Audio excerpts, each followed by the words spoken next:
Ladies and gentlemen, boys and girls, it's your boy, the Beanie Boy, and only the Beanie Boy. Welcome back to yet another Stomp Wrestling video. And as you can see, I'm not flying alone.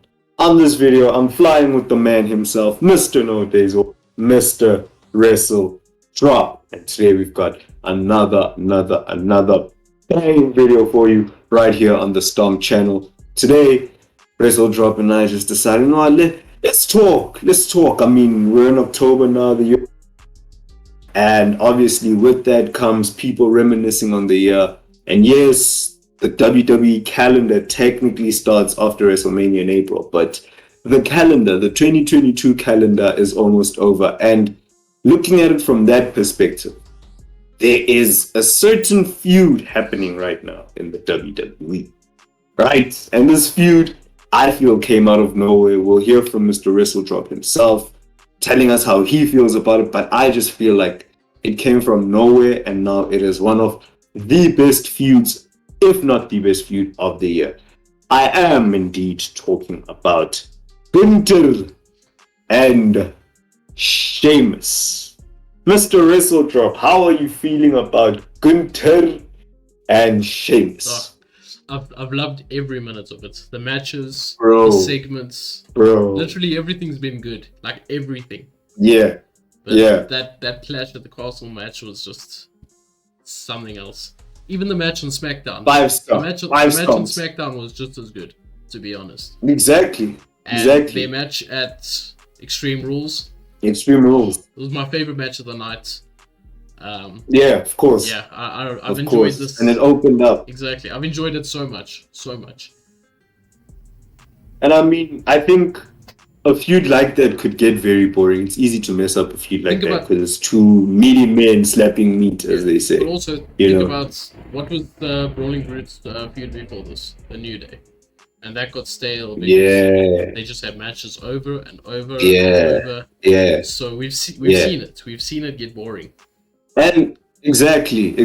And I think it would get boring if WWE didn't bring back Imperium, which I feel was a boss move for the feud. Oh, for sure. Because it could just be Walter versus the Rolling Broods for the past 2-3 months. Yeah. But because they needed an element to even things out, and I mean, the Rolling Broods are good themselves, and Imperium is good, and it's a different Imperium because there's no Alexander Wolf and all that. But we know the faction, Wrestling fans know Imperium. Exactly. And wrestling fans have been accustomed to the Brawling Brutes. And wrestling fans also know Pete Dunne, who is transitioning back into himself, which just adds so many elements into this feud. And I mean, whether it's a one-on-one match, tag team match, or a 6-man tag, this feud is killing it. It really is. And I think it's bringing the best out of everyone. Sheamus is the number one example. I mean, he's like the hardest face in the company right now. Bro, I don't know. I did not think I'd be saying Sheamus in 2022. I don't know. Getting the biggest pops in the company in wrestling, actually. So that's surprising. Butch, Pete Dunne, whatever he is, I really enjoyed him in the Brawling Brutes match. I mean, the 6-man match, the Donnybrook match. That's the match. I really enjoyed him that match. I don't know why. It's just like that underdog feeling he had when that one moment when he was going at all 3 guys, and I was just like, almost Pete Dunne, almost there. Almost there. Yeah. Even Rich Holland, he's done well. I mean, he has. I mean, he showed a lot of strength in the physical sense, but also in the character sense. You know, I mean, Rich Holland doesn't really have much of a gimmick, if you can call it that, but he's the heavy hitter. I mean, Sheamus is the heavy hitter. He's the leader, but Rich Holland is coming into his own as someone who can, handle himself in adversity and in situations. And I mean, like you're saying, that Donnybrook match brought out the best in everyone. And I think another thing is that it shows that yes, feuds are important when there's an end goal, but not every feud has to be for a championship. Yeah. Yes, Gunther and Sheamus have been fighting for the Intercontinental Championship, and that's fine. That's their own thing. The thing is, I've forgotten that it's for the title. Exactly. Because this could be for no title and it would feel the same. Exactly.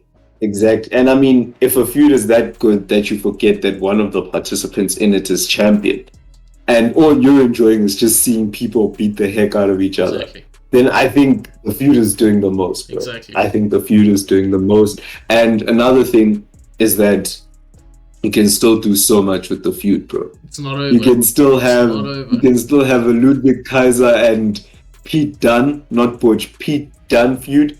You can have Giovanni Vinci turning back into Fabian Moss, was it? Fabian Eichner, right? But I don't mind. Yeah. To be honest, I don't mind Giovanni Vinci. I don't mind Giovanni Vinci. I think my thing with Giovanni Vinci that's not sitting well with me. I mean, I don't have a problem with it, but I feel like Giovanni Vinci was debuted as someone who's going to run on his own. Yeah. And then now we're being reminded, no, that this is Fabian Eichner. And now he's brought into, but I mean, at the end of the day, it's just a name, if we're being honest. At the end of the day, Gunther is the biggest star, then Giovanni Vinci or Fabian Eichner, whatever it is, would have ever been. Yeah. So him being with Gunther, I think it actually puts him at a better position than he would have been, to be honest. Of course. He can always go back to Giovanni Vinci. Imperium's gonna implode at some point. Then who's he gonna be? Giovanni Vinci. So Giovanni Vinci. Yeah. I don't mind it. I mean, you see the thing about, and I mean, us as wrestling fans are very, traumatized because we've enjoyed so much bad booking before the Triple H era. And I mean, I would say that this feud should, I mean, if it was the Vince McMahon era, I would say the feud should close up now because the booking just becomes bad. But I mean, with the Triple H era and Triple H at the helm, I think he still can do so much with just this feud, Yep. And I think it can still go on for months, bro. For months. And of course, like you're saying, we have a new star, we have a new babyface who was never meant to be in this position. So if Sheamus at the end of this all walks away with the Intercontinental Champion, I think the way to end the feud would be that.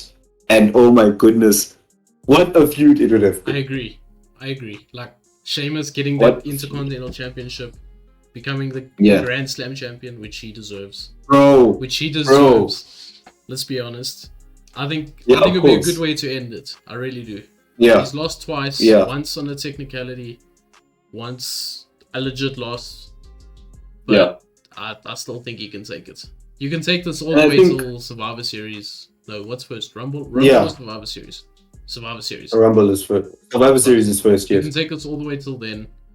You could even take it past then if you want to do some sort of elimination tag match with them. Yeah.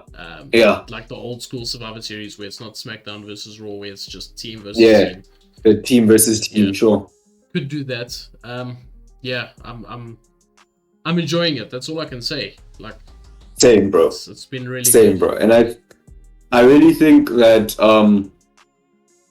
there is no one else to dethrone Walter. I know he's only had 2 or 3 other opponents, but emotionally we're so invested in Sheamus being the one to beat Gunther. And I mean, a loss to Sheamus wouldn't hurt, especially after a feud like this for Gunther, And he's only been on the main roster for a few months.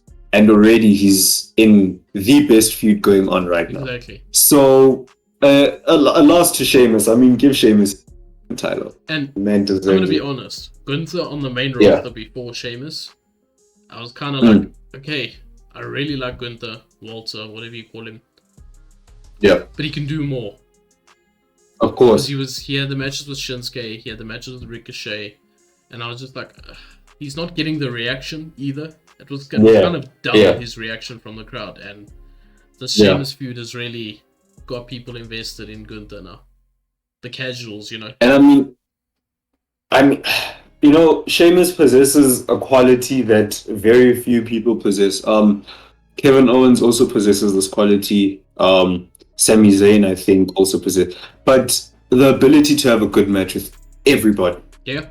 I think Sheamus can take literally anyone and turn him into a star, And I think that's why we need him to become Grand Slam champion, you know, because he's a workhorse, bro. He's a workhorse. He can work with anyone, and he knocks it out the park every time. Everything he's given, he just does so well. So I really think that, as you're saying, this lifted Walter to even main event status. If they book him well after this feud, he can easily be in the main event picture because of this feud. So I could see him working with Drew afterwards, or someone just under Roman, keep him busy. Yeah, I could see a lot of that. And then just came to my mind now, but another feud I'd like to see, and I know I'm going off topic now, but after having made their debuts on SmackDown, bro, Legato versus Rolling Broods. Ooh. I think with Santos beating Sheamus for the title. Bro, I think that could be the next step. Who do they bring in to combat? Not combat. Yeah, not combat, but you get what I'm trying to say. Go head to head. Even the odds. Yeah. Who do they bring in? I have no idea. Someone like Nikki Cross. I think she could work. I'm trying to think of the UK. Yeah, of course, and I think Nikki Cross makes sense. She did drop on Raw a few weeks ago, so she could be transitioning back. Yeah, I could. Yeah, I could get behind that, bro. Behind it. Something different for it. Yeah, it is, and with the Rolling Broods and Imperium feud, we've had heavy hitters, and now with Legato and Rolling Broods, we have high flyers and heavy. It's a great mix. What about I'm gonna use her old name because I prefer it. Piper Niven, because she's also a hard hitter. You know what I mean? She is, and she's a big girl. Exactly. It kind of like mixes in with them. Yeah, that could also work. And you see, the beautiful thing about wrestling now, we're having these thoughts and we're not even saying to ourselves, but it will never happen, because we're at a point now where anything can happen. You know what I'm saying? Era, anything's possible. It's the Triple H era. Anything is possible. And pro wrestling is becoming very fun again. You know what I'm saying? It is. So all these things, and Triple H has always listened to the fans. Yeah. So if people scream loud enough, Triple H is going to hear it about it. That's the one thing I respect about Hunter. So, oh man, there's just so much that can happen. There's so much still to come. Going back to the original topic. There's a match I've wanted to see. I think we might have had the match, but I want a proper match now, because I think that might have been in the Vince McMahon era. No, it wouldn't have been. But either way, I want a proper match now that we've got sort of Pete Dunne back. Is Pete Dunne versus Gunther. Even if it's just a match on SmackDown, just give me. They know how to work with each other. They've done it several times. And they have exactly. They have story already. The story is written already. Exactly. So. Yeah, I wouldn't mind that. Like a mini feud in the feud. Yeah. That would be really nice. The story writes. You could do it where back to the Kofi Mania situation where Biggie and Xavier had to beat whoever to get Kofi his title match. His title match, do something like that where Pete Dunne has to, I don't know, do whatever to Pete Dunne and Rich Holland have to do whatever to get Sheamus his title match back. I think our next video should be fantasy booking Sheamus's Grand Slam win. I think we basically did it though, to be honest.